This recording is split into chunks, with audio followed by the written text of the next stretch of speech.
if you're trying to use AI on your browser, you probably hit this problem right here. I'm trying to do a speech to text, and I cannot, simply because my microphone is blocked. So what you have to do here to fix this is come to settings right here. Once you are in settings, you can search by doing two methods here.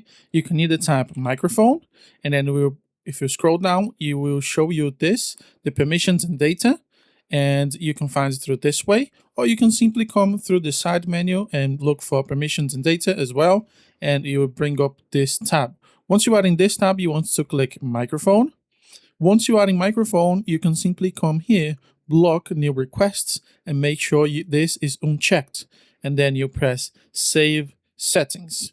Once you save, now we have to test it.